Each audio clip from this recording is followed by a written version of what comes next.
for our press conference. For any of you that are comfortable turning on your cameras, please do. If not, no worries at all.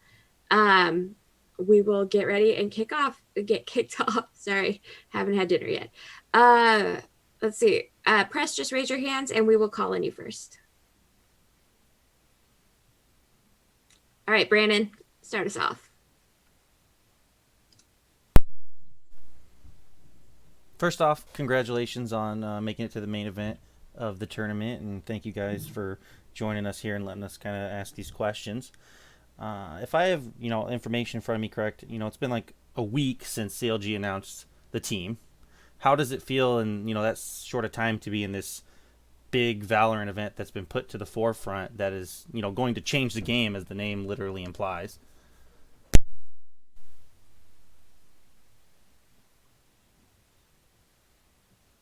Hello? Oh, sorry. I'm sorry. What was the question? Like, how does it feel? Yeah, just how does Oh, it feel? So early on in being with the organization and everything, just to be put in this position to have this chance to win this huge tournament that, as they say, is going to change the game. it's such an amazing opportunity to be a part of this event. We're all so extremely excited. Um, we have been all playing together since October, so um, not all of us actually, but the core three, we've been together for a couple of months now, so we're just really excited to be a part of this.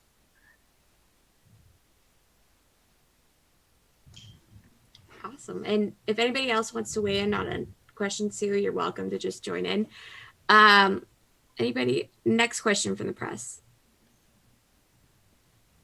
While we're waiting, I'll ask. So, how did all of you come together? We hear about a core three, but how did the five of you come together? And it's for anyone. Okay, so I've been on CLG for over 5 years now. I used to play CSGO for CLG Red, and when Valorant came out, I decided to swap over. And after playing in the first Ignition series with the Pug, I decided that I wanted to build a team. Um, and that's how I found Naomi through, I knew her from CSGO, and Rise is somebody I never knew her before. She was recommended to me through a professional CS:GO player I just like trusted him and took his input and picked up Rise. And for the rest of the team, so we only have two official signed players right now, and the rest is up in the air. We're just seeing how it goes right now. Well, it seems like you guys have done pretty well, even with only a few official signed players. But let's go to Jason. Thank you. Appreciate that. So question for the team, what would it mean to you, each player, whoever wants to answer, to be the first winners of the Valorant Game Changers? This is the first time a tournament like this for female players and other marginalized genders has been really put at the forefront. What would it mean for you to be the first ones to be able to say, we won this? Hi. Anyone want to answer? Yeah. So it'd be really exciting. Honestly, it'd be User disconnected oh, from sorry. your channel. It would be, yeah, really, really cool to be one of the first teams to win it together. I just joined like 2 weeks ago, started playing together in scrims and stuff, and for the qualifiers, and we played really well. So hopefully we do well. Be exciting. If I can add on my part, sorry, I didn't cut you No, off. you're fine. You're fine. Okay, well, for me, I played CS before, but I've never actually competed in any tournaments. So this is my first time playing with like this amazing all females team, and to be able to like win a tourney in a new game would be like amazing for me, a completely new experience. And I'm adding on top of that is pretty much like I feel the same as other like everyone else. I feel like we'll be like if we win this tournament, it'll be like and become like the first. It's like kind of like claiming your like or laying out like a roadmap for yourself and for like just the whole scene because the scene right now is like completely new, especially for the female side. And I feel like with the first tournament winning, like and to prove yourself, it's like there's like no better way than to like win a tournament, especially as like coming from like nobody or no experience and coming together as the first time as five.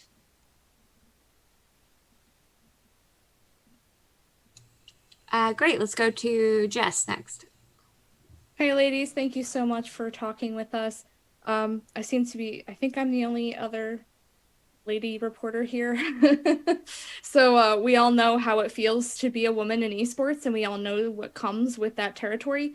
How does it feel to have a safe space with an all-female tournament? Like, how does that feel for you to have a tournament that's being promoted on the main channel with hopefully the viewership that the main tournament gets? Just explain to me kind of how you feel going into this tournament given the safe space that they gave us to enter into the esports space. Actually, before this, like I can all right, let me think about this. Okay, so actually coming before I entered the female scene, I came from co-ed.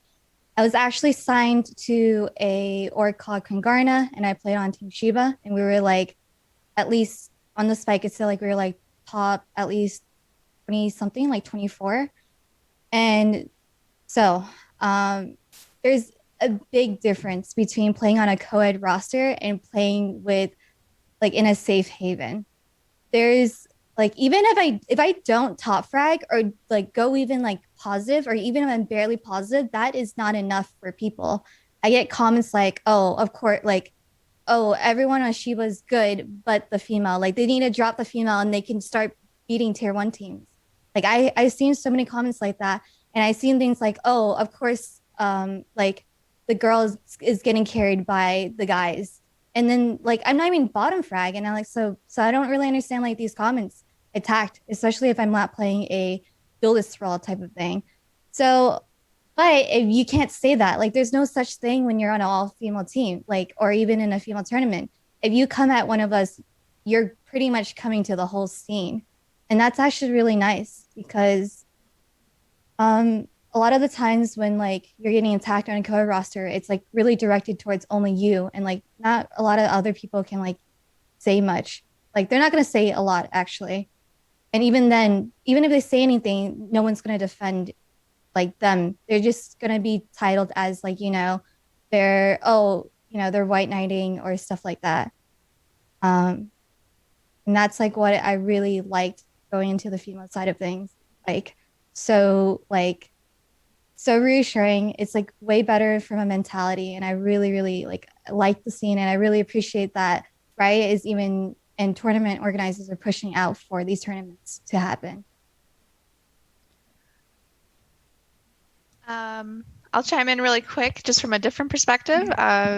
I've been playing in all women's tournaments since 2009, and all starting from CS. And I'm just so like, I'm so happy because Valve never stepped in, and now that we have Riot stepping in and contributing to the all women's and marginalized gender community, it's just really amazing. It's literally everything I've ever worked for when it came to CS. So I'm just really happy to be a part of it, and I'm really, really appreciative for the opportunity. Those are great answers. Thanks, guys. Brandon, let's go back to you.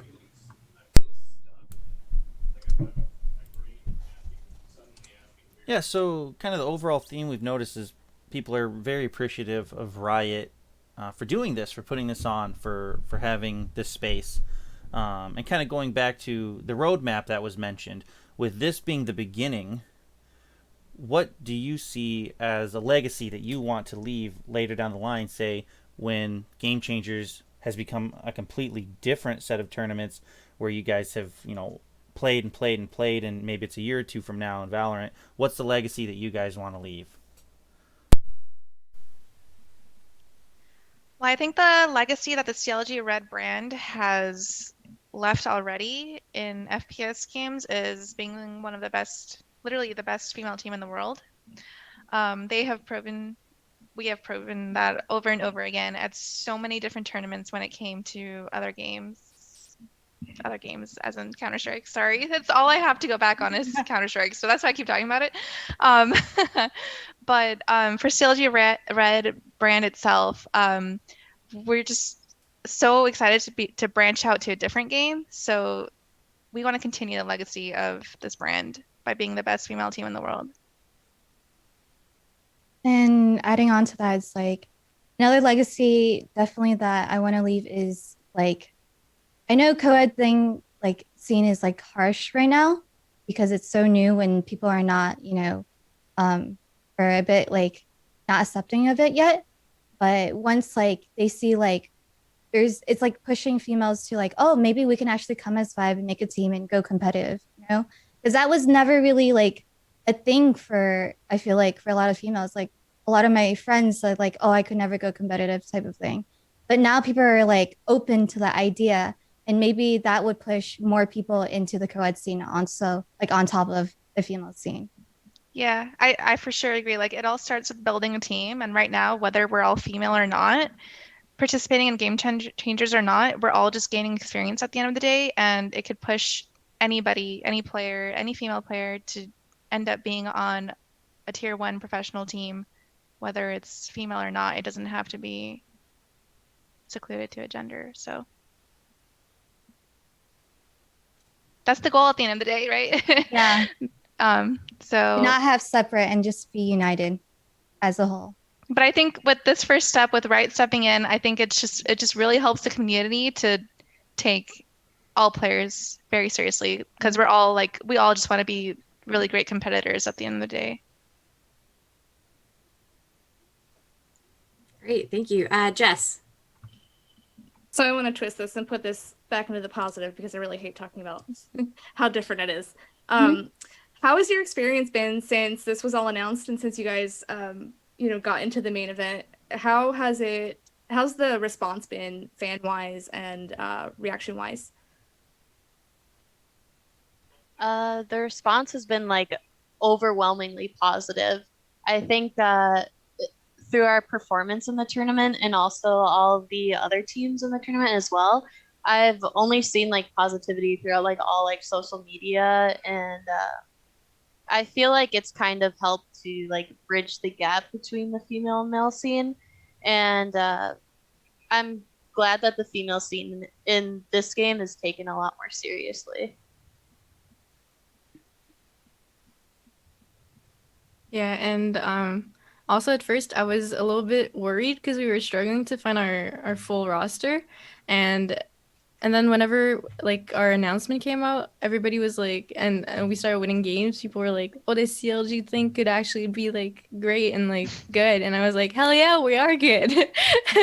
So it really built up my confidence, and yeah, the support is just amazing.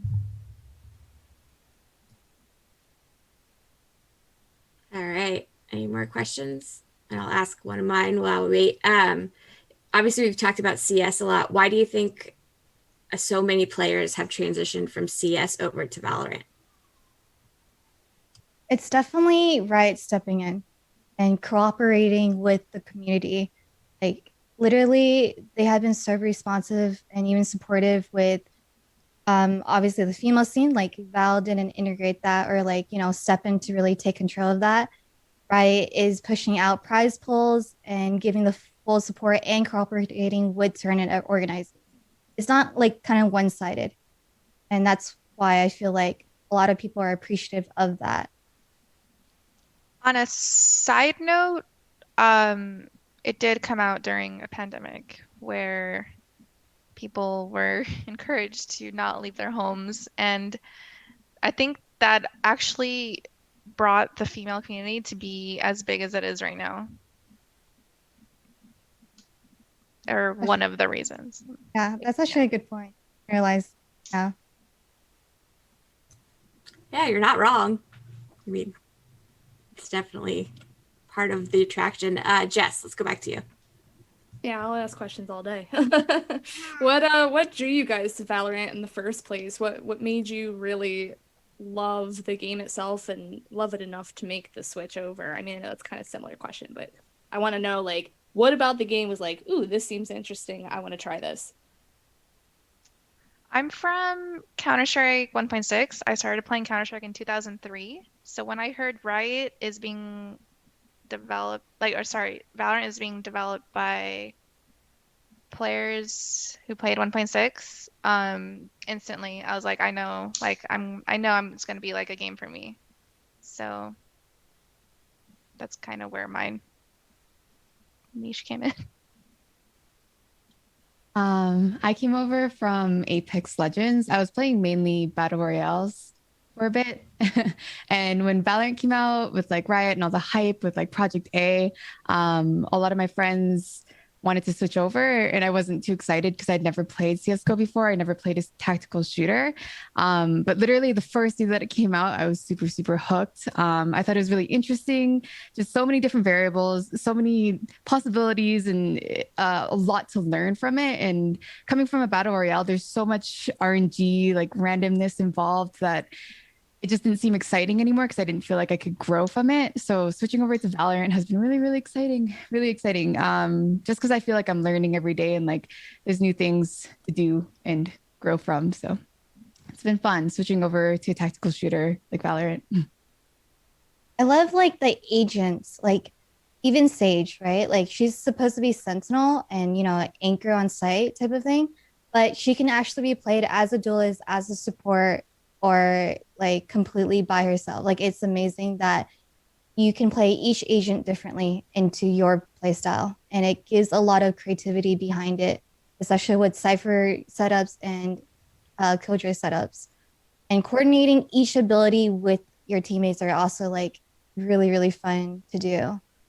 I think another thing is like because each agent has their own niche, it's actually really important how you play this like round early. For example, if you want to use the op and you pick off their smokes, then that means the other team has no smokes to execute on anything. And that's like one of the things I really, really like.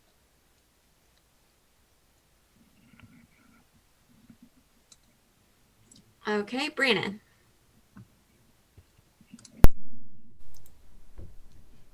Going back into Valorant, starting in the pandemic, the world kind of flips upside down. Everyone's home, everyone's playing video games, everyone's doing whatever, in a chair, on their couch, what have you. In a few instances, we have seen LAN tournaments for Valorant. How excited are you guys for LAN opportunities, and how do you think the game will perform on land or on LAN in person? Oh my God, I think LAN's gonna be a completely different story because I think this is where people are actually gonna really underestimate people who swap from different games. Because there are so many things that come into factor when you're playing on LAN, and a lot of people actually don't have experience at all. Everyone's just really comfortable playing Valorant on their home PC, and like they don't realize like so many of the different variables is going to change on LAN. I think also playing a game like Valorant on ping that's going to be basically like 0 to 5 is going to be a completely different story as well. In CSGO, the ping isn't like, well, on LAN obviously, but when you're playing online, like the ping isn't as crazy as it is in Valorant when you're playing on high ping. It's just a really important like factor. So Yeah, adding on to that, I play at around 80 ping when we play in tournaments. So playing on LAN would be so nice for me, I think at least. The lowest ping I get is around 50. And generally people say you want to be like around 20 or less. And so playing on LAN, not only is it so exciting, like all the hype that's all around you and people watching you and watching you from home and on stage and everything is just like a different kind of world. I've played LAN on LAN only once at Twitch Rivals, and it was probably the most exciting thing I've been a part of ever. So I'm excited for lands in the future and for COVID to be completely over, hopefully soon. But yeah, exciting stuff for sure. Plans are really gonna like test people's like nerves and like mental, I feel like, because like Benny said, it's completely different. I feel like you could hear the crowd if and type of thing once the pandemic is dead, and there could be like um spectators. So, and I feel like that could definitely like either shoot up your heart rate or just maybe you'll like it and you'll like use that as an energy type of thing.